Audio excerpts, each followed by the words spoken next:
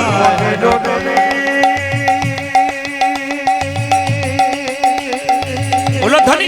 হ্যাঁ।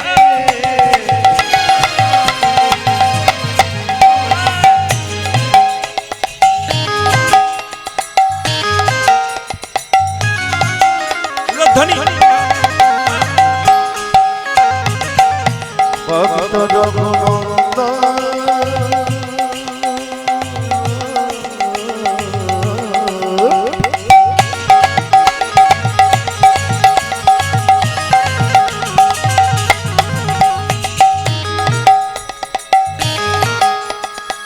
উলধ্বনি দেবে। বাচ্চা জন্ম নিল রঘুনন্দন।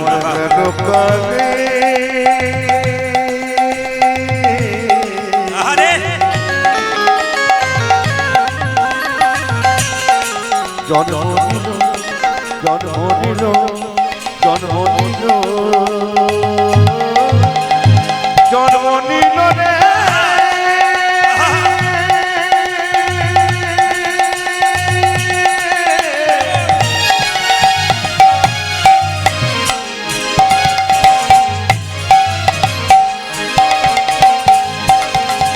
ভক্ত রঘুনন্দন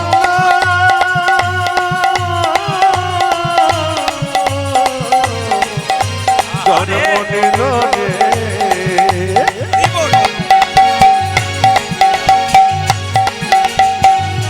আমার হেন কালে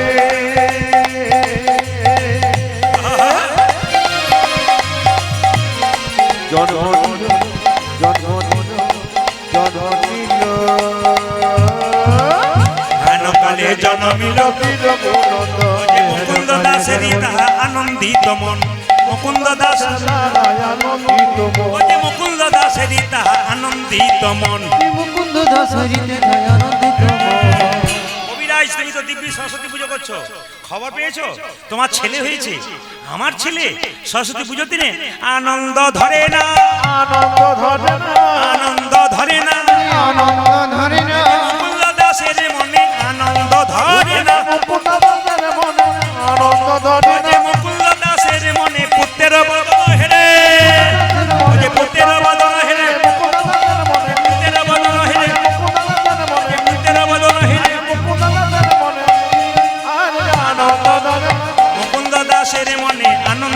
মন। আদি আনন্দিত ভগবান শ্রীকৃষ্ণের পায়ের দিকে তাকাবেন মায়েরা, নুপুর থাকে, একটা নুপুর ছোট, একটা নুপুর বড়। ডান পায়ের নুপুরটা দেখবেন ছোট, আর বাঁ পায়ের নুপুরটা হচ্ছে বড়। আচ্ছা মায়েরা, বাঁ পায়ের নুপুরটা বড় হলো, ডান পায়ের নুপুরটা ছোট হলো কেন? একটু যেতে হবে ত্রেতা যুগে। রামচন্দ্র 14 বছর জন্য বনবাসে গেল, হারালো কাকে মা? সীতাকে। সীতাকে হারিয়ে রামচন্দ্র এরকম ধনুকে হেলান দিয়ে সীতা সীতা বলে কাঁদছে। যখন সীতা সীতা বলে কাঁদছে মায়েরা, তখন চোখ থেকে রামচন্দ্রের জল পড়ছে, কিন্তু মাটিতে রক্ত। লক্ষণ সামনে দাঁড়িয়ে বলল, দাদা তোমার চোখ থেকে জল পড়ছে, মাটিতে রক্ত কেন? রামচন্দ্র বলল, হ্যাঁ তাই তো রে, ঠিকই তো বলেছিস, আমার চোখ থেকে জল পড়ছে গড়গড় করে, মাটিতে রক্ত কেন? আসলে তা নয়, রামচন্দ্র যে ধনুকে হেলান দিয়েছিল মা, সেই ধনুকের নিচে একটা ব্যাঙ ছিল, ওই ব্যাঙটা চাপা পড়ে গেছে, ওই ব্যাঙের শরীরের রক্তে আর রামচন্দ্রের চোখের জলে একটি নদীর সৃষ্টি হলো। ওই নদীটার নাম বৈতরণী নদী। আপনারা বলেন না আমরা বৈতরণী নদী পার হতে হবে? আপনারা জেনে নিন বৈতরণী নদীর জন্ম কোথা থেকে। রামচন্দ্রের চোখের জল আর ব্যাঙের রক্ত একসঙ্গে মিশিয়ে বৈতরণী নদীর সৃষ্টি হলো। সঙ্গে সঙ্গে রামচন্দ্র ব্যাঙটাকে হাতে নিয়ে বলল, হ্যাঁ রে ব্যাঙ, তোকে যখন চাপা দিলাম তখন তুই চিৎকার করলি না কেন বাবা? তবে তোর মৃত্যু হতো না? ব্যাঙটা বলল, প্রভু বিপদে পড়লে সবাই ভগবানকে ডাকে, আর স্বয়ং ভগবান যদি মারে তাহলে আর কাকে ডাকবো প্রভু? বিপদে পড়লে সবাই ভগবানকে ডাকছে, স্বয়ং ভগবান যদি মারে আর কাকে ডাকবো? তুই কে ছিলি ব্যাঙ? আমি কর্ণম মুনি ছিলাম। তুই কেন ব্যাঙ হলি? গুরু অভিশাপ। একদিন আমার গুরুদেব বিশ্বাস মুনির চরণ সেবা করতে করতে তার শরীরে নখের আঁচড় পড়ে গেছিল। ওরে কর্ণমুনি, তুই আমার চরণ সেবা করতে করতে নখে আঁচড় দিলি, অভিশাপ দিলাম তোর ব্যাঙ কুলে জন্ম হোক। সেদিন কেঁদে কেঁদে বলেছিলাম, প্রভু যদি ব্যাঙ কুলে জন্ম হোক, অভিশাপ দিলে আশীর্বাদ দাও যেন তোমার চরণে জায়গা পাই, যেন মৃত্যুটা আমার তোমার ভগবানের চরণে হয়। সঙ্গে সঙ্গে ভগবান রামচন্দ্র বলল, কর্ণমুনি ব্যাঙ, তোকে যখন অভিশাপ দিয়েছে গুরুদেব আমার চরণে মৃত্যু হবে, তুই কি চাস বল? মৃত্যুর আগে ব্যাঙটি বলল, প্রভু আমার জন্য কিছু চাই না, আমার গুরুদেবের জন্য চাই। কি? আমার গুরুদেব যেন তোমার চরণে জায়গা পায়। ভগবান রাম বলল, ঠিক আছে, তুই যখন গুরুর জন্য চরণ চাইলি, তার আগে তুই আমার চরণ পাবি। আমি আগামী দাপরে কৃষ্ণ হব, তুই হবি আমার ডান চরণের নুপুর, আর তোর গুরুদেব হবে আমার বাম চরণের নুপুর। আচ্ছা বলুন তো বাবা, গুরু যতই বাম দিকে থাকো, গুরু তো বড় হয়, সেই জন্য গুরুর নুপুরটা হচ্ছে বড়, আর শিষ্য ডান দিকে আছে, নুপুর হয়ে গেল ছোট। আপনাদের কাছে ছোট ছোট তত্ত্বগুলো বলে দিন। আগামীতে দেখবেন আষাঢ় মাসে রথ আসছে, আসছে না মায়েরা? রথ আসছে না? আপনার রথযাত্রা জানেন তো? দেখে নিন, আপনারা খুব মন দিয়ে শুনবেন। যে উৎসবের পেছনে যাত্রা থাকে, ভালো করে শুনবেন, যে উৎসবের পেছনে যাত্রা থাকে সেই উৎসবের সময় ভগবান মন্দিরে থাকে না। ভালো করে দেখবেন, দোল যাত্রা ভগবান মন্দিরে থাকে, জোরে বলুন হ্যাঁ না না। দোল যাত্রার সময় ভগবান মন্দিরে থাকে না, ভগবান মন্দির থেকে বেরিয়ে আসে। কার জন্য? ভক্তের জন্য। ঝুলন যাত্রা দেখবেন ভগবান কিন্তু মন্দিরে থাকে না, বাইরে এসে গোপীদের সঙ্গে ভক্তদের সঙ্গে দোল খায়, এটা হচ্ছে ঝুলন যাত্রা। আর রথযাত্রা ওই সময় ভগবান কিন্তু জগন্নাথের ধামে মন্দিরে থাকে না, তিনি বেরিয়ে আসেন। কেন বেরিয়ে আসেন বলুন তো? সারা বছর তো মন্দিরে আছেন, তিনি বেরিয়ে আসেন কেন না? ভক্তকে দর্শন দেওয়ার জন্য। ভক্ত তার কাছে দর্শন নেবার জন্য যায়, তাহলে বেরোন কেন? যারা অভক্ত আছে, জীবনে জগন্নাথের নাম করে নাই, ভগবানের নাম করে, তারাও জগন্নাথকে দর্শন করবে, তার জন্য সবার জন্য ভগবান বেরিয়ে আসে। সেদিন কাউকে প্রশ্ন করে না তুমি গুরু মন্ত্র নিয়েছো, ভগবান প্রশ্ন করে না। তুমি নিরামিষ খাও, ওই দিন প্রশ্ন করে না। তুমি জাতিতে ব্রাহ্মণ না শূদ্র, তুমি কে, সেদিন জগন্নাথ প্রশ্ন করে না। জগন্নাথ বেরিয়ে আসে কেন? জগতের নাথ সবাইকে কৃপা করবে বলে। মায়েরা, জগন্নাথের চোখগুলো গোল গোল হয়, পটল চেরা হয় না। কৃষ্ণের চোখ দেখবেন পটল চেরা হয়, কিন্তু জগন্নাথের চোখ গোল হয় কেন বলুন তো? জগন্নাথের কাছে যেই যাবে সেই সমান, কি ব্রাহ্মণ কি শূদ্র, কি গরিব কি বড়লোক, সবাই ভগবানের কাছে গিয়েছে। যে জগন্নাথ তার গোল চোখ কেন? সে হচ্ছে জগতের নাথ, সবাইকে সমান বিচার করে। এই জন্য আগামী রথযাত্রা আসছে, সেই রথযাত্রার দিনে আপনারা একটু উপবাস করবেন, ভগবানকে স্মরণ করবেন। সেদিন পরমান্ন তৈরি করে অনেক প্রসাদ আপনার ভক্তকে দেবেন, দেখবেন কৃপা হবে। রথযাত্রার দিনে আপনারা কি করবেন মা? পবিত্রভাবে স্নান করে ভগবানের আরাধনা করবেন। জগন্নাথ বলরাম সুভদ্রাকে একটু সম্মান দেবেন, প্রণাম করবেন। প্রতিদিন তো করেন, সেদিন একটু বেশি করে করবেন। সেদিন আপনাদের সকলের জন্য রথযাত্রার দিনে ভগবান আমাদের জন্য বেরিয়ে আসে। তাই সবাই লক্ষ্য করুন, ভগবান শ্রীকৃষ্ণ বলছে মা আমাকে সাজিয়ে দাও। মা সাজাচ্ছে কিভাবে দেখুন মায়েরা, ভগবান কৃষ্ণকে মা যশোদা সাজাচ্ছে কিভাবে দেখুন। ওগো নন্দরানী কৌতূহলী আমার গোপাল এলো ইয়া কোলে, এইভাবে কোলে নিয়ে মা সাজাচ্ছে। হরি বল।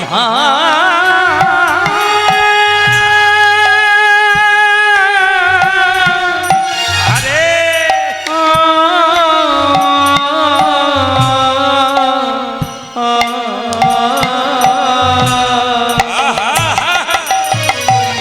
ও মানন্দ রানী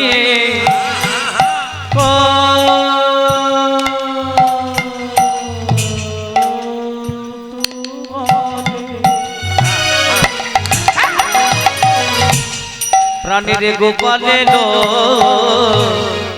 লইয়া সাজায় রানী আপন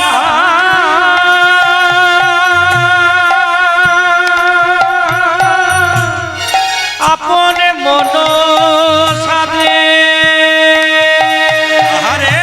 সাজায় রানী আপন মন সাধে সাধে গো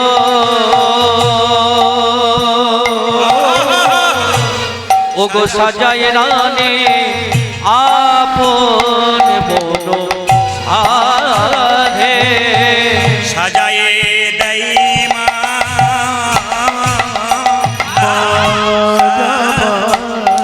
আরে জনিতা সাজায়ে দেয় মা ও যে নিজের গোপালকে কোলে লয়ে সাজায়ে দেই মা ও গো নিজের গোপাল কোলে লয়ে সাজায়ে দেয় মা আপন গোপালকে কোলে লয়ে সাজায়ে দেই মা নিজ গোপালকে কেড়ে লয়ে সাজায়ে দেয় মা ও যে নিজের মনের সাথে সাথে সাজায়ে দেয় মা নিজ মনের সাথে সাথে সাজায়ে দেয় মা ও যে আপন মনের সাথে সাথে সাজায়ে দেয় মা ও আপন মনের সাথে ও যে সাথে নিজ গোপালকে কোলে পেয়ে হরি বল মনের সাথে সাথে নিজ গোপালকে কোলে পেয়ে আপন মনের সাথে সাথে গোপালকে কোলে পেয়ে আপন মনের সাথে সাথে নিজ গোপালকে কোলে পেয়ে আপন মনের সাথে সাথে নিজ গোপালকে কোলে ও মা সাজায়ে দেয় মা সাজায়ে মা আপন মন সাধে গয়া কাশী বৃন্দাবন আপনার গয়া কাশী বৃন্দাবন সব জায়গায় গেছেন যারা যান আপনাদের একটা জায়গা যাবার জন্য অনুরোধ করব জায়গাটার নাম শুনে রাখুন জায়গাটা হচ্ছে বর্ধমান জেলার কাটোয়া জানেন তো নবদ্বীপ কাটোয়া এই কাটোয়ার পাশে একটা গ্রাম আছে ওই গ্রামটার নাম শ্রীখণ্ড ওই শ্রীখণ্ডে দেখবেন মায়েরা একটা পাথরের গোপীনাথ আছে যদি কেউ যান এবং পাথরের গোপীনাথে হাতে অর্ধেকটা নাড়ু আছে আশ্চর্যের ব্যাপার সেই নাড়ুটা হচ্ছে পাথরের নাড়ু সব জায়গাতে ভগবানের হাতে আসল নাড়ু থাকে কিন্তু গোপীনাথের হাতে শ্রীখণ্ডে গিয়ে দেখবেন অর্ধেকটা পাথরের নাড়ু আছে এই অর্ধেকটা পাথরের নাড়ু হলো কেন আসলে ওখানে রঘুনন্দন বলে একটা বাচ্চা ছেলে গোপীনাথকে নাড়ু খাইছিল আজকে লীলাটির নাম হচ্ছে ভক্ত রঘুনন্দন তিনি গোপীনাথকে কিভাবে নাড়ু খাওয়ালেন গোপীনাথ রঘুনন্দনের জন্ম কিভাবে হলো তারই কথা বলবো এই যে আপনারা রঘুনন্দন লীলাটি শুনবেন এই রঘুনন্দন পূর্বজন্মে কে ছিল এদিকে এই রঘুনন্দন পূর্বজন্মে কে ছিল কামদেব মদনের 5টা বাণ ছিল এই 5টা বাণ কামদেব মদন কৃষ্ণকে মেরেছিল কৃষ্ণ বলল কামদেব আমার দেওয়া বাণ তুমি আমাকে মারলে আমি তোমাকে অভিশাপ দিলাম তোমার মর্তকুলে জন্ম হোক তখন কামদেব মদন কেঁদে কেঁদে বলল প্রভু অভিশাপ যদি দিলে আমার মর্তকুলে জন্ম হোক তবে আশীর্বাদ দাও যেন গোবিন্দের চরণ লাভ করতে পারি তখন ভগবান বললেন কামদেব তুমি যদি মর্তভূমিতে মানুষ রূপে যাবে তবে আমাকে তো ভগবান রূপে যেতে হবে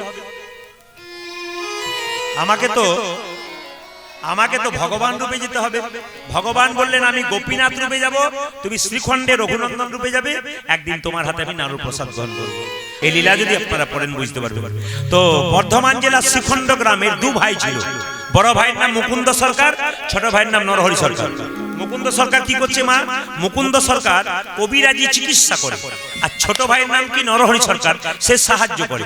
একদিন নরহরি মুকুন্দ সরকারকে বলছে, দাদা বলে কি তুমি তো চিকিৎসা করছো কেবল, একটা কাজ করলে হয় না? বলে কি, মহাপ্রভুকে একবার শ্রীবাস অঙ্গনে নবদ্বীপে দেখতে গেলে হয় না?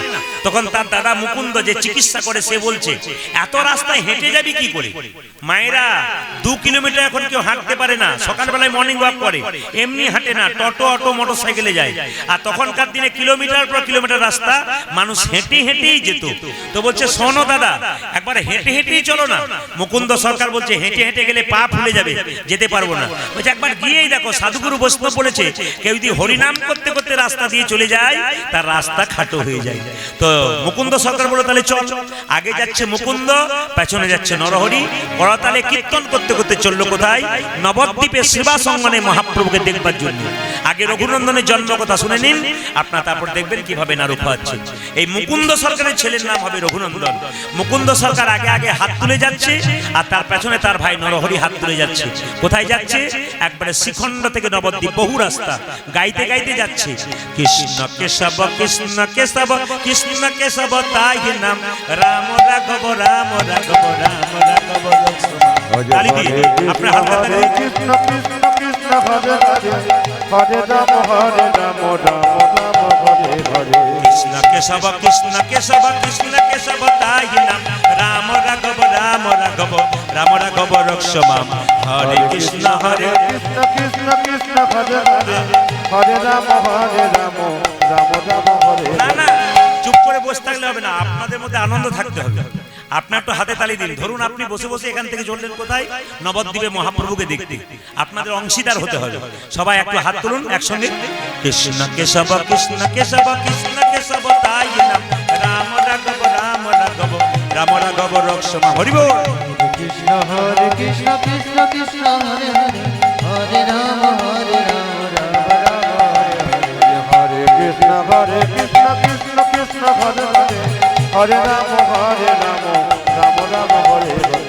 কৃষ্ণ কেশব কৃষ্ণ কেশব কৃষ্ণ কেশব তাহি রাম, রাম রাঘব রাম রাঘব রাম রাঘব রক্ষমা। মূলধ্বনি। হরে কৃষ্ণ কৃষ্ণ কৃষ্ণ হরে হরে, হরে রাম হরে রাম, রাম রাম হরে হরে। কৃষ্ণ কেশব কৃষ্ণ কেশব কৃষ্ণ কেশব তাই নাম, রাম রাঘব রাম রাঘব রাম রাঘব রক্ষমা। উলধ্বনি উলধ্বনি। হরি বল।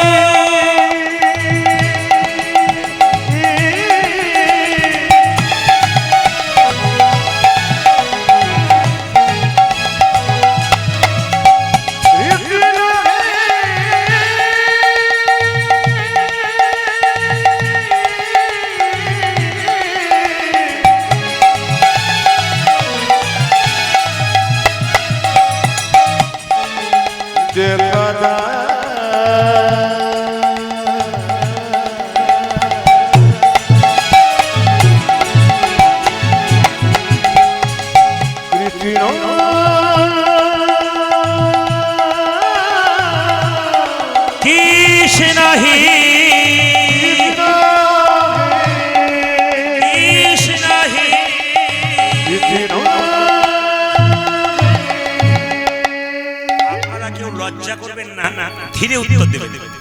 শ্রীখণ্ড থেকে ক ভাই গেল নবদ্বীপে? আপনারা বলবেন, আপনারা ক ভাই গেল? মায়েরা 2 ভাই। দাদা ভাইরা শুনে নিলেন, বড় ভাইয়ের নাম মুকুন্দ, ছোট ভাইয়ের নাম নরহরি। এখন লক্ষ্য করুন মায়েরা, মহাপ্রভু শিবাসের বাড়িতে সবসময় কীর্তন করে। তো দরজার ভেতরে না গিয়ে দরজার সামনে এমনি করে দাঁড়িয়ে রইল। আচ্ছা বলুন তো, যে গাছে ফল ধরে তার ডালগুলো উঁচু দিকে যায় না নিচের দিকে যায়? জোরে বলবেন। হ্যাঁ, নিচের দিকে। যে গাছে ফল ধরে সেই গাছের ডালগুলো উঁচু দিকে যায় না, কোন দিকে যায়? নিচের দিকে যায়। যারা ভক্ত হয় তাদের ভাবটি কেমন হয়? ঠিক আছে বাবা, ঠিক আছে, দাও আমার হাতে দিয়ে দাও, যাও বসো এইদিকে। যে গাছে ফল ধরে সে গাছের ডালটা কোন দিকে যায়? নিচের দিকে যায়। যারা ভক্ত হয়, এদিকে দেখা, যারা ভক্ত হয়, যারা ভক্ত হয় তাদের ভাবটি কেমন হয়? এরকম হয়। দেখবেন যে গাছে ফল ধরে সে যেমন নিচের দিকে নেমে যায়, যারা প্রকৃত ভক্ত হয় রাস্তায় চলাফেরা করে তারা দেখবেন মাথা নিচু করে চলে। কেন? ভক্তির ফল সবসময় নিচু দিকে যায়। ও মায়েরা, যদি হও নিচু তবে পাবে কিছু। যেমন ধরে নেবেন একটা সোনার কলসি যতই দামি হোক না কেন একজনের কাছে তাকে মাথা নিচু করতে হয়। আপনাদের কারো জানা আছে কি? সোনার কলসি যত টাকা দাম হোক তাকে কিন্তু একজনের কাছে মাথা নিচু করতে হয়। তার কাছে, কার কাছে? একটা গ্লাসের কাছে। আপনি কয়েকশো কোটি টাকার মালিক হতে পারেন, যদি বৈষ্ণবের চরণে মাথা নিচু না করতে পারেন তবে আপনার টাকার কোনো দাম থাকবে না। খুব দামি দামি কথাগুলো শুনবেন, আপনাদের জীবন সুন্দর হবে। আজকে যতক্ষণ থাকবেন প্রত্যেকটি কথার মাঝে একটা করে শিক্ষা দিয়ে যাব। যদি জীবনে নিতে পারেন আপনার লাভ আছে। একটা একটা করে শুনবেন। মুকুন্দ নরহরি যখন এরকম করে চুপচাপ দাঁড়িয়ে আছে, এদিকে মায়েরা, এখানে একটা তত্ত্ব বলে রাখি, এই জগতে যে অধম হয় সে ভগবানকে পায়, যে উত্তম হয় সে কিন্তু ভগবানকে পায় না। নিজেকে যে মনে করে আমার প্রচুর টাকা আছে, আমি তো ওই ঘরের মালিক, দেখবেন সে ভগবানকে পায় না। আর প্রচুর টাকার মালিক আছে কিন্তু বিনয়ী ভাব আছে, ইনি কিন্তু ভগবানকে পাবেন। আজকে আসরে দেখবেন আপনারা এতজন ভক্ত বসে আছে, আমি কিন্তু চোখ দিয়ে তাকালেই বুঝে নেব কোনগুলো পাকা কোনগুলো কাঁচা, কোনগুলো প্রকৃত কীর্তন শোনে, এগুলো আমরা বুঝতে পারি। যেমন আপনারা কীর্তন শুনতে এসছেন, দেখবেন আপনাদের আসরে কিছু কিছু মেয়েরা উল্টো শাড়ি পরে। উল্টো শাড়ি মানে বুঝতে পারছেন? আপনারা যেমন পরেছেন ওরা কিন্তু উল্টো পরছে। এই উল্টো শাড়ি যেগুলো পরে সেগুলো দেখবেন উল্টো দিকে মুখ করে বসে বসে। কেন? বাংলা ভালো বোঝে না, উল্টো দিকে মুখ করে। কিংবা দেখবেন কিছুক্ষণ পরে ও তো বুঝতে পারছে না, আবার দেখতে এসেছিল, এরকম হয়। তো আপনাদের একটা নিবেদন দিয়ে দিই যে কুরুক্ষেত্রের যুদ্ধে কৃষ্ণ পঞ্চপাণ্ডবের পক্ষে যোগ দিয়েছিল, কিন্তু 100 ভাইয়ের পক্ষে যোগ দেয়নি। ভালো করে শুনবেন, কুরুক্ষেত্রের যুদ্ধে কৃষ্ণ পঞ্চপাণ্ডবের পক্ষে যোগ দিয়েছিল, 100 ভাইয়ের পক্ষে দেয়নি। তো নারদ মুনি জিজ্ঞেস করছে, প্রভু তুমি পঞ্চপাণ্ডবের পক্ষে যুদ্ধ করলে, 100 ভাইয়ের পক্ষে যুদ্ধ করলে না কেন? কৃষ্ণ তখন বলল, নারদ, যে পক্ষে অধম থাকে আমি সেই পক্ষে থাকি, আর যে পক্ষে উত্তম থাকে আমি সেই পক্ষে থাকি। বলে প্রমাণ কি? ভগবান বলছে, নারদ তোমাকে 3টে ফুলের মালা দিলাম, এই 3টে ফুলের মালা নিয়ে চলে যাও 100 ভাইয়ের দাদা দুর্যোধনের কাছে, জিজ্ঞেস করেছো ওদের মধ্যে উত্তমকে, মধ্যমকে, অধমকে। যদি উত্তম, মধ্যম, অধম 3টে পাও, 3 জনকে ফুলের মালা পরাবে। আর যদি 2 জন পাও, 1 জন না পাও, তাহলে ফুলের মালাটা ঘুরে নিয়ে চলে আসবে।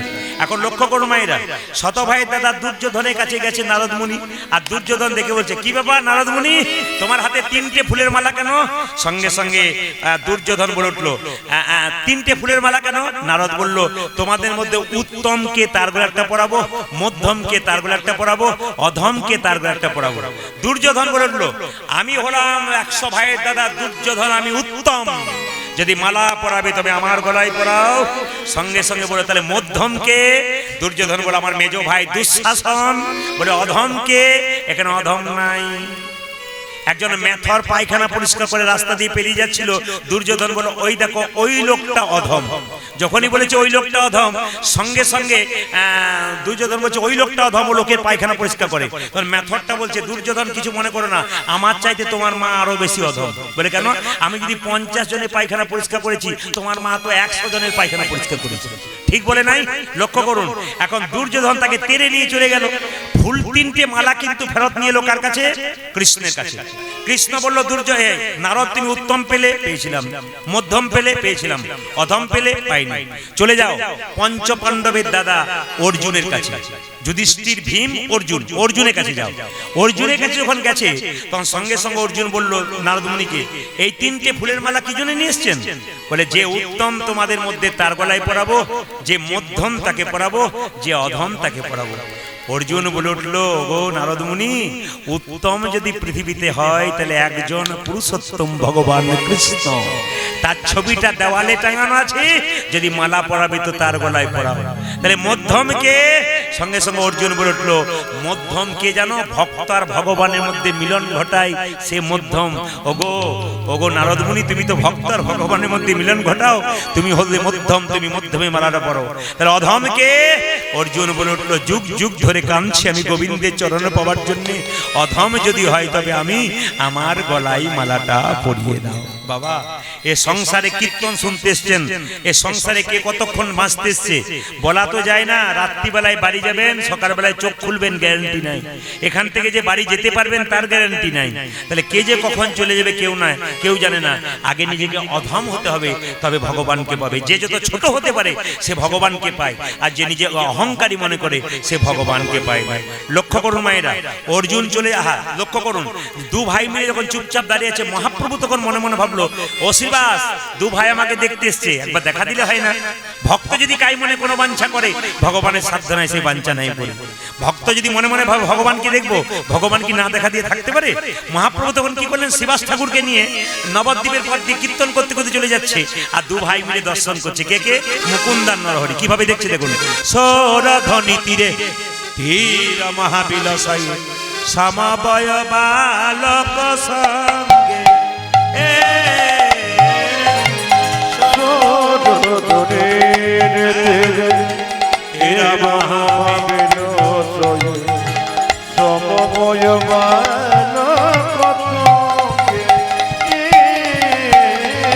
সৌরধ্বনি তীরে ধীর মহাবিলাসায় সমবয় বালক সঙ্গে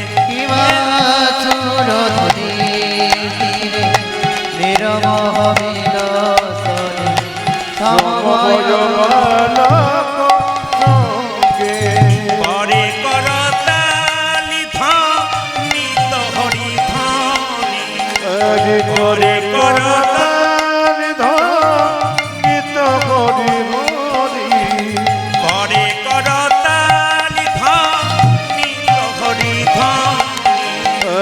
ধ্বনি, পরে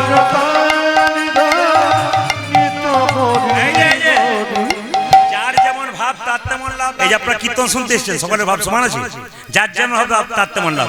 ছোট ভাই দেখছে মহাপ্রভু নাচছে, আর বড় ভাই মুকুন্দ সেও দেখছে মহাপ্রভু নাচছে। ছোট ভাই বলছে, দাদা আমি কি দেখছি জানো?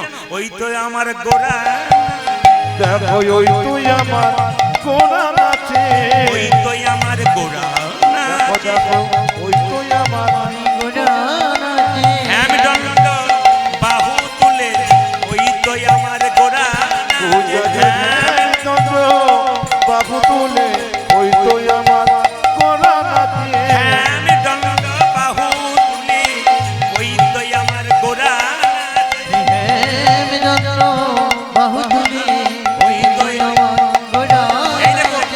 ছোট ভাই বলছে আমি দেখছি গোরা নাচছে, বড় ভাই বলছে আমি দেখছি আর একজন নাচছে।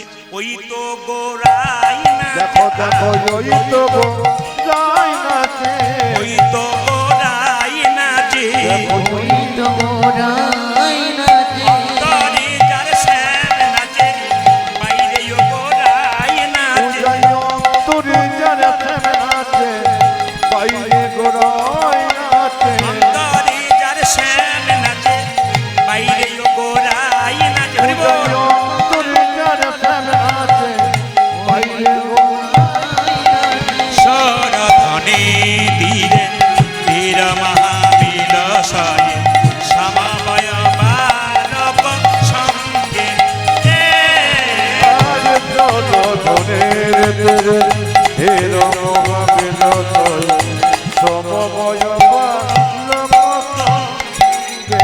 বাবা কিছু মনে করবেন না। ভক্ত যখন ভগবানকে ডাকে, ভগবান তখন পরীক্ষা করে দেখে এ কতখানি আমার হয়ে এসেছে। এই যে আপনারা কীর্তন শুনছেন, কিছু মনে করবেন না।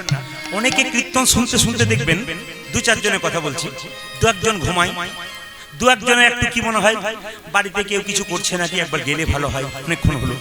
এই যে ভগবান পরীক্ষা করে দেখে তুমি যে আমার হয়ে এলে, কতক্ষণ আমার হয়ে এলে, আমি সেইটাই দেখবে। আপনার আজকে সংসারের জন্য আসেন নাই, আজকে ভগবানের জন্য এসেছেন। আপনি ভগবানের হয়ে কতক্ষণের জন্য এলেন, আপনাকে পরীক্ষা করবে ভগবান। এই জন্য লক্ষ্য করুন, মুকুন্দ সরকার নরহরি সরকার যখন মহাপ্রভুকে দেখছে, তখন মহাপ্রভু শিবাসকে বলে, শিবাস বলে দাও ওদের মধ্যে যে ছোট ভাই আমার কৃপা পাবার জন্য এসছে, সারা জীবন আমার সঙ্গে থাকবে। আর যে বড় ভাই তাকে বলে দাও সে আমার 100 জন্ম কৃপা পাবে না, সে আমার 100 জন্ম সঙ্গ পাবে না। আচ্ছা মায়েরা, আজকের হরিনামের আসরে দু ভাই কীর্তন শুনতে এসছে। এক ভাই মহাপ্রভুর আশীর্বাদ পেল, এক ভাই পেল না। যে পেল তার তো আনন্দ হবে, যে পাবে না তার কত কষ্ট হবে। তো সঙ্গে সঙ্গে শ্রীবাস ঠাকুর এসে বলল, তোমাদের মধ্যে ছোট ভাইকে, এই যে আমি, কি নাম? আমার নাম নরহরি সরকার। প্রভু বলেছে তুমি সারা জীবন প্রভুর সঙ্গে থাকবে, কীর্তন করবে। বড় ভাই বলছে আমি হলাম বড় ভাই, আমি ওকে টেনে টেনে নিয়ে এলাম। আমার জন্য কি বলেছে? তোমার জন্য বলেছে তুমি 100 জন্ম কৃপা পাবে না, তুমি 100 জন্ম সঙ্গ পাবে না। যেই না বলেছে বড় ভাইকে 100 জন্ম সঙ্গ পাবে না, অমনি বড় ভাই মুকুন্দ সরকার নাচতে শুরু করেছে, জয় গৌরে জয় গৌরে। শ্রীবাস ঠাকুর মনে মনে ভাবলো লোকটার মাথা খারাপ হয়ে গেল, 100 জন্ম কৃপা পাবে না বলে পাগলের মতো নাচছে জয় গৌর বলে। সঙ্গে সঙ্গে শ্রীবাস বলছে, এই যে তোমাকে বললো 100 জন্ম কৃপা পাবে না, আর তবু তুমি গৌর বলে নাচছো। শ্রীবাস বলছে, আমাকে যদি মহাপ্রভু এই কথাটা বলতো না, আমি বিষ খেয়ে আত্মহত্যা করতাম। একথা শুনে মুকুন্দ বলছে, শোনো শোনো শ্রীবাস, প্রভু যদি বলতো কোন জন্মে সঙ্গ পাবো না, কোন জন্মে সঙ্গ পাবো না, তাহলে না হয় আমি বিষ খেয়ে আত্মহত্যা করতাম। প্রভু বলেছে 100 জন্ম সঙ্গ পাবো না, 100 জন্ম না হয় গৌরী গৌরী বলে কেঁদে বেড়াবো। যখন 100 জন্ম পেরিয়ে যাবে, 101 জন্মে প্রভু সঙ্গ পাবো। হরি হরি বল। 101 জন্মে প্রভু সঙ্গ পাবো, 1 জন্মে প্রভু সঙ্গ পাবো। 101 জন্মে প্রভু সঙ্গ পাবো। আমি 100 জন্ম কেঁদে বেড়াবো, 1 জন্মে প্রভু সঙ্গ পাবো। আমি 100 জন্ম কেঁদে বেড়াবো, 101 জন্মে প্রভুর সঙ্গ। হরি হরি বল। 100 জন্ম কেঁদে বেড়াবো, 100 জন্ম সঙ্গ পাবো, 100 জন্ম কেঁদে বেড়াবো, 101 জন্মে প্রভুর সঙ্গ পাবো। আপনারা যদি মন দিয়ে কীর্তন শুনছেন তাহলে কথাটাতে বুঝতে পারলেন, মুকুন্দ সরকার বলছে আমি 100 জন্ম আমাকে কৃপা করবে না, 100 জন্ম গৌর বলে কাঁদবো, 101 জন্মে তো কৃপা পাবো। ও মায়েরা, এর থেকে কি শিখে নিলেন? ধৈর্য যার ভগবান তার, আর ধৈর্য যার নাই ভগবান তার নাই। আপনি আপনার বাচ্চাকে বলেন না, ধৈর্য ধরে পড়, মন দিয়ে পড়, দেখবি রেজাল্ট ভালো হবে, আপনার বলেন না? তো যার নিজের ধৈর্য নাই সে আবার বাচ্চাকে বলবে কি করে? এই জন্য আগে মা বাবা ধৈর্যের পরীক্ষা দেবে, তবে তো বাচ্চাকে বললে মানাবে। কি বলছে দেখুন, ধৈর্য যার ভগবান তার। আমাদের 3 ঘন্টার কীর্তন শুনতে এসে 6 বার উঠতে হয়, 6 বার বসতে হয়, 3 বার চটি গোটাতে হয়, 3 বার আসা যাওয়া করতে হয়। আর দেখুন মুকুন্দ সরকার বলছে আমি 100 জন্ম গৌর বলে কাঁদবো, 101 জন্ম তো কি পাবো। এর থেকে কি শিখলেন?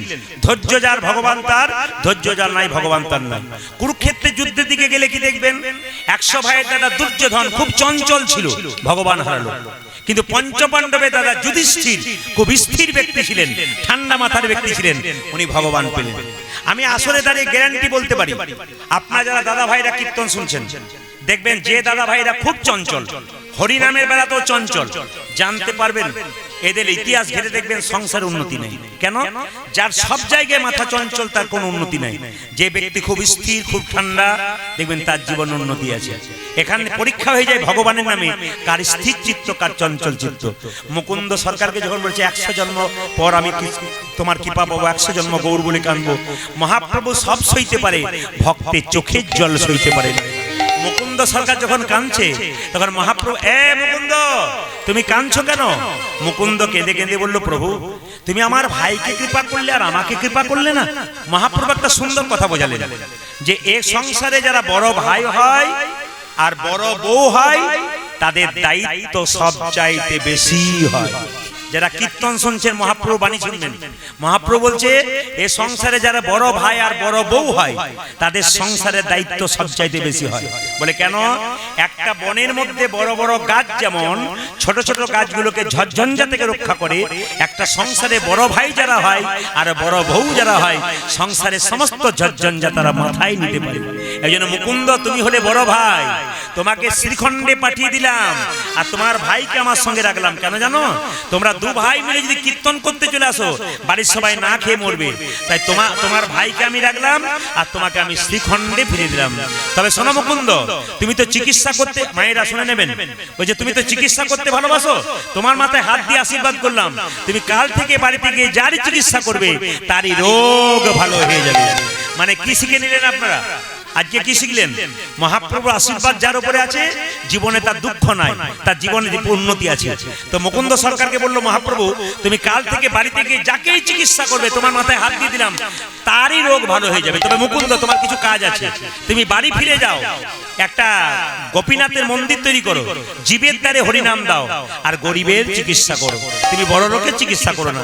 ও মুকুন্দ দেরি করো না, ফিরে যাও, ফিরে যাও শিখণ্ডে, ফিরে যাও, ফিরে ফিরে যাও, ফিরে যাও শিখণ্ডে, ফিরে যাও, ফিরে যাও, ফিরে যাও শিখণ্ডে, ফিরে যাও, আজ ফিরে যাও, ফিরে যাও শিখণ্ডে, ফিরে যাও। তুমি দাঁড়ে দাঁড়ে গিয়া চরণে ধরিয়া, দাঁড়ে দাঁড়ে গিয়া চরণে ধরিয়া, দাঁড়ে দাঁড়ে গিয়া চরণে ধরিয়া, হরির নাম বিলা, তুমি দাঁড়ে দাঁড়ে গিয়া চরণে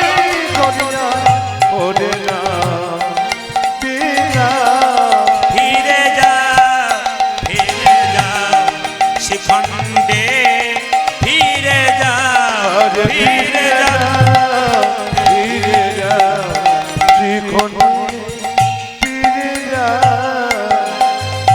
মহাপ্রভুর আজ্ঞা পাইয়া মুকুন্দ চলিলা, মুকুন্দ চলিলা,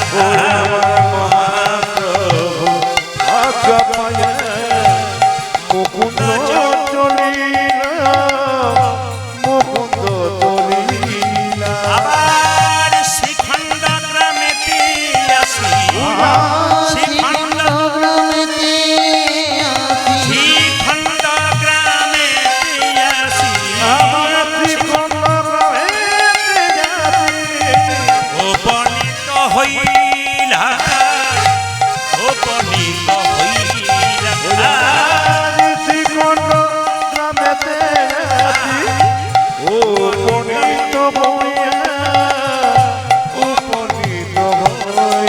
বল বল হরি বল, তাই বল হরি বল, বল বল হরি বল, বল হরি বল, বল বল হরি বল।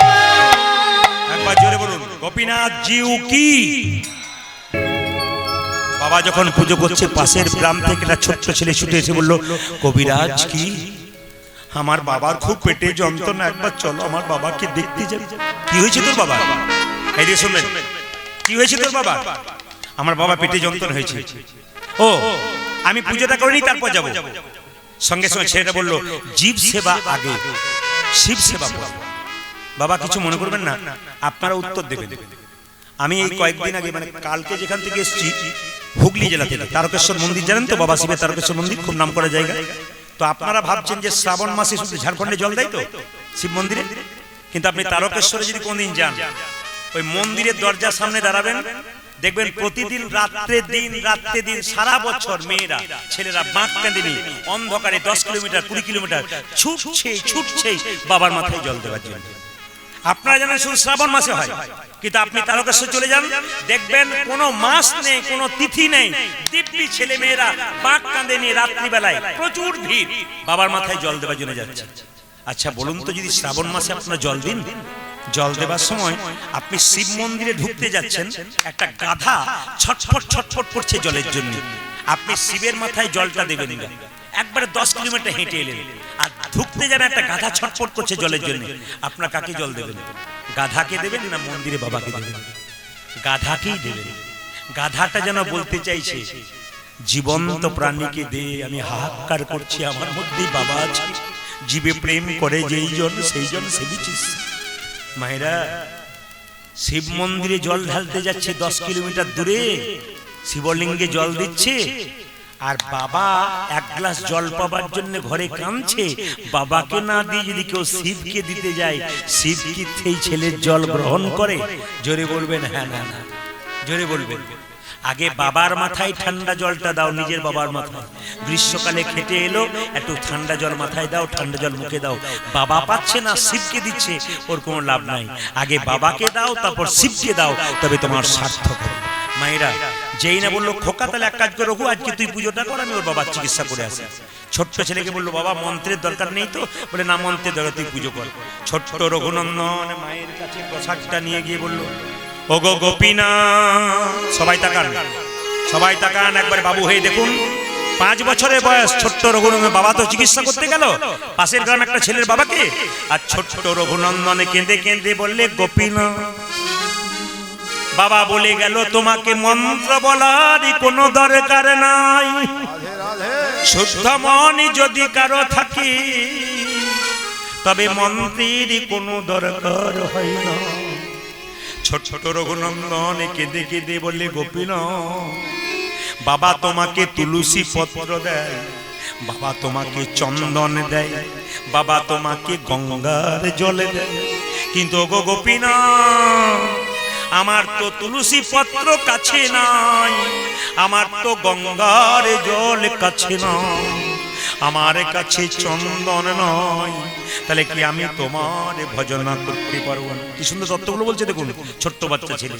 আমি যে সাধু গুরু বৈষ্ণবের মুখে শুনেছি, যদি কারো চন্দন কেনার, যদি কারো চন্দন কেনার পয়সা না থাকে, তবে ভক্তি চন্দন গোবিন্দের চরণে দাও। যদি কারো তুলসী পাতা না থাকে, তবে মন তুলসী ভগবানের চরণে দাও। গঙ্গা জল তোমার নাই বা রইল, ভগবান প্রত্যেকটি ভক্তের শরীরে 2টি নদী দিয়েছে, একটা গঙ্গা একটা যমুনা, নয়নের জল দিয়ে কেউ যদি গোবিন্দে, কেউ যদি হা কৃষ্ণ প্রাণ গোবিন্দ বলি নয়নের জলে বুক ভাসাইয়ে গোবিন্দের চরণ ধুয়াইয়ে দেয়, ভগবান তার হয়ে যায়। ও গো গোপীনাথ, আমি মন্ত্র জানি না, সাধন জানি না। ছোট্ট ছেলে কি করছে দেখুন, এবার তুমি নাড়ু খাও। ছোট্ট রঘুনন্দন কেঁদে কেঁদে বলছে ও গো গোপীনাথ ঘনশ্যাম। লক্ষ্য করুন, পাথরের গোপীনাথ। আমি আগে বললাম শ্রীখণ্ডে গিয়ে দেখবেন, এখন অর্ধেকটা পাথরের নাড়ু আছে। ও গো গোপীনাথ ঘনশ্যাম, ছোট্ট বাচ্চা ছেলে, কেউ কোথাও নেই। গোপীনাথ কি বলছে, খাও খাও খাও খাও। ও গো গোপীনাথ ঘনশ্যাম, ও গো গোপীনাথ ঘনশ্যাম। আজ যোগ গোপীনাথ ঘনশ্যাম, যোগ গোপীনাথ ঘনশ্যাম, ও গো গোপীনাথ ঘনশ্যাম, ও গো গোপীনাথ ঘনশ্যাম, আজ যোগ গোপীনাথ ঘনশ্যাম, যোগ গোপীনাথ। এই দেখুন, বাচ্চা ছেলের মনটা কেমন দেখুন, কচি মাছের মতো, যেদিকে বাঁকাবে সেদিকে বাঁকবে। ছোট্ট ছেলে বলছে ও তুমি নাড়ু খাচ্ছ না কেন গোপীনাথ, বুঝতে পেরেছি। বাবা তো বললো তুমি ধুবের হাতে খেয়েছো, ভক্ত প্রহ্লাদের হাতে খেয়েছো, আমার হাতে। ও বুঝেছি গো, দরজাটা হাঁ করে খোলা আছে, তোমার লজ্জা করছে। আচ্ছা বাবা, দরজাটাকে বন্ধ করে দিলাম। তোমার হাতের বাঁশিতে অসুবিধা হচ্ছে, বাঁশিটাকে খুলে দিলাম। তোমার মাথা চূড়াতে অসুবিধা হচ্ছে, চূড়াটা খুলে দিলাম। এইবার তুমি নাড়ু খাও। পাথরের গোপীনাথ যখন কোনো মতে নাড়ু খাচ্ছে না, ছোট্ট রঘুনন্দন তখন কি করলো দেখুন, আমার দিকে তাকান। আপনারা যেটা পারলেন না, বাচ্চা সেটা করলো। রঘুনন্দন বলছে বাবা এখনই এসে জিজ্ঞেস করবে, তুই গোপীনাথকে নাড়ু খাওয়াতে পারলি না, ধ্রুব খাইয়েছে, ভক্ত প্রহ্লাদ খাইয়েছে। ওগো গোপীনাথ, তুমি যদি নাড়ু না খাও তোমার পাথরে পায়ে মাথা ঠুকবো। ছোট্ট রঘুনন্দন 5 বছরের বয়স, গোপীনাথের পায়ে মাথা ঠুকছে, পাথরে পায়ে। গোপীনাথ গোপীনাথ গোপীনাথ, রক্ত আর চোখের জলে মন্দির ভেসে যাচ্ছে। পাথরের গোপীনাথ মনে মনে ভাবছে রঘুরে, লোকে আমায় সোনার থালায় রূপোর থালায় পায়েস দেয়, কিন্তু তোর মতো এমন করে চোখের জলে ভেসে কেউ নাড়ু দেয় না। আমি যদি তোর হাতে একটা নাড়ু না খাই, তবে যে আমার গীতাতে প্রতিজ্ঞা রবে না। আমি যে গীতাতে বারবার বলেছি, পত্রং পুষ্পং ফলং তয়ং যো মে ভক্ত প্রযচ্ছতি তদহম পরিহিতম আসমানি প্রদাতে মম। যে আমায় যেমন ভাবে ভালোবাসি আমি তাকে তেমন ভাবে ভালোবাসি। কি সুন্দর কথাগুলো শুনবেন, গীতার কথাগুলো কি সুন্দর। ওই যে পত্রং পুষ্পং ফলং তয়ং যৌবে ভক্তা প্রযচ্ছতি তদহং পরিহিতমস্মানি প্রতাত্মম। তার মানে কি, কেউ যদি ফুল আমায় চরণে দেয় আমি তাতেই খুশি হয়ে যাই, কিন্তু কোন ভক্ত যদি ফুল না পেয়ে একটা পাতাও দেয় তার মধ্যে ভক্তি থাকে আমি তাই গ্রহণ করি। পাতা না পেয়ে কেউ যদি একটু জল দেয় আমি তাই গ্রহণ করি। ওরে রঘুরে, আমি যে গীতাতে আরো প্রতিজ্ঞা করেছি যে দথামাং প্রপদ্যন্তে তাংস্ততৈব ভজাম্যহম মম বত্মানুবর্তন্তে মনুষ্য পার্থ সর্বস্যা। যে আমায় যেমন ভাবে ভালোবাসি আমি তাকে তেমন ভাবে ভালোবাসি রে রঘু। কত সুন্দর কথা বললো দেখুন, যে আমাকে যেমন ভালোবাসে আমি তাকে তেমন ভালোবাসি। আপনি দিনের মাথায় ভগবানকে 10 বার ডাকবেন, ভগবান 10 বার স্মরণ করবেন। আপনি ভগবানকে সারাদিন স্মরণ করবেন, ভগবান আপনাকে সারাদিন স্মরণ করবে। যে যেমন ভালোবাসবে আমি সেরকম পরিমাণে ভালোবাসবো। তাই বলছে তুই চোখের জল দিয়ে আমার চরণে ভিজিয়ে দিলি রক্ত দিয়ে, তোর হাতে নাড়ু যদি না খাই আমার গীতাতে প্রতিজ্ঞা হবে না। পাথরে গোপীনাথ পেছন থেকে হাত বাড়িয়ে বললো রঘুনান দান নাড়ু দে রে রঘুনান দান নাড়ু দে রে গোপীনাথ নাড়ু খাও গোপীনাথ গোপীনাথ নাড়ু খাও গোপীনাথ। এ নাড়ু খেতে খেতে সব নাড়ু খেয়ে নিচ্ছে। রঘুনন্দন জিজ্ঞেস করছে তুমি বাবার হাতে এত নাড়ু খাও না, আমার হাতে এত নাড়ু খাচ্ছ কেন?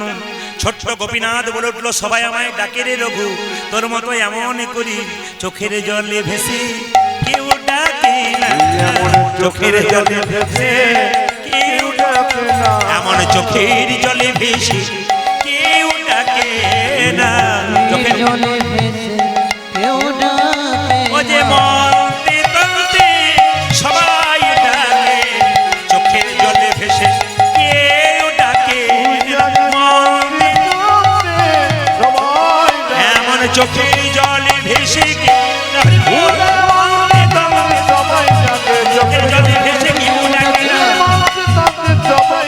এমন চোখের জলে। মায়েরা সবাই তাকিয়ে নিন, এই শেষ জায়গাটা সবাই তাকান।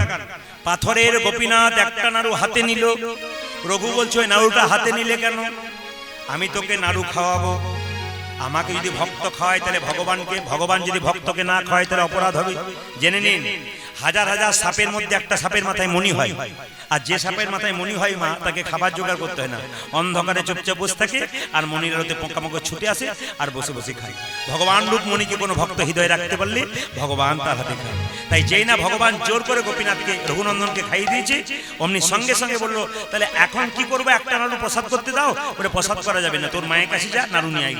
যেই না মায়ের কাছে গিয়ে নাড়ু আনতে গেছে, মা জানো আজকে গোপীনাথ সব নাড়ু খেয়েছে। মা তখন রেগে বলছে আমি তো বুঝতে পারছি কে খেয়েছে, তুই খেয়ে নিয়েছিস। বাবা এখন এসে জিজ্ঞেস করবে প্রসাদ কই, তখন কি করবি, যা নাড়ু থালাটা নিয়ে যা। যেই না মন্দিরে নাড়ু থালা নিয়ে ঢুকতে যাচ্ছে অমনি তার বাবা চিকিৎসা করে ফিরছে। আসিয়া মুকুন্দ দাস কহে বালকের পাতা, আসিয়া মুকুন্দ দাস কহে বালকের প্রসাদ নৈবেদয়ানা দেখি, প্রসাদ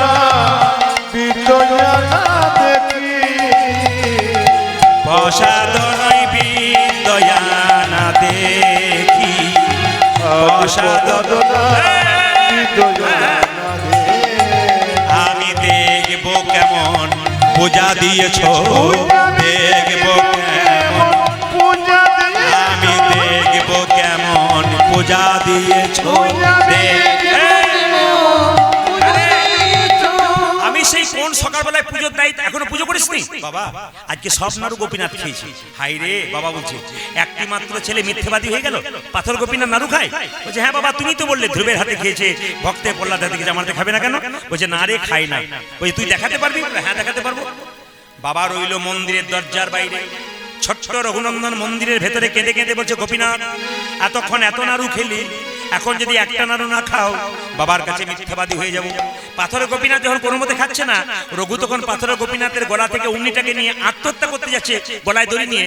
পাথরের গোপীনাথ মনে মনে ভাবছে, রঘুরে, আমার মন্দিরে কেউ যদি আত্মহত্যা করে আমাকে বিপদ বাড়ানোর মধুসূদন বলবে না?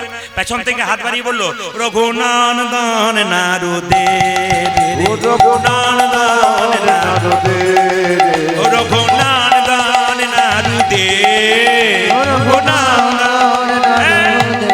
বাবা বাবা দরজার বাইরে ছিল, দরজার আগে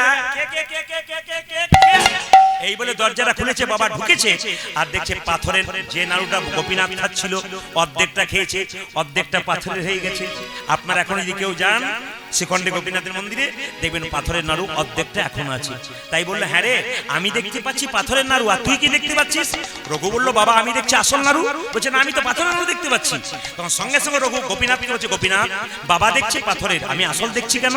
গোপীনাথ আকাশবাণী করে বলল, রঘু রে, এই জন্মে মানুষের যখন জন্ম হয় তখন দুটো চোখ হয়, একটা ডান চোখ একটা বাম চোখ। গুরু কৃপার বস্তু সাধন ভজন করে আর একটা চোখ হয়, ওটার নাম জ্ঞান চক্ষু। তোর যে জ্ঞান চক্ষু হয়েছে তোর বাবার এখনো হয় নাই। তুই তোর হাতটা তোর বাবার মাথায় দে, দেখবে এখনো নাড়ু খাচ্ছে, দেখতে পাবে।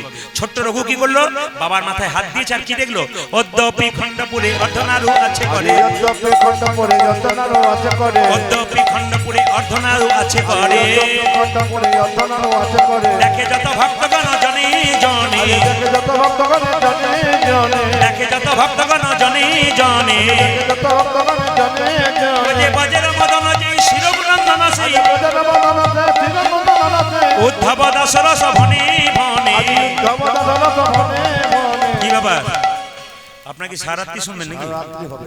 আমি তো মিলন করে দিয়েছি, আপনারা এখনো বসেছেন। আজি মিলন হলো রে, মিলন হলো রে, আজি মিলন হলো রে, মিলন হলো রে, ওই যে ভক্তারে ভগবানের মিলন হলো রে, ভক্তের ভগবানের মিলন হলো রে, ওই যে ভক্ত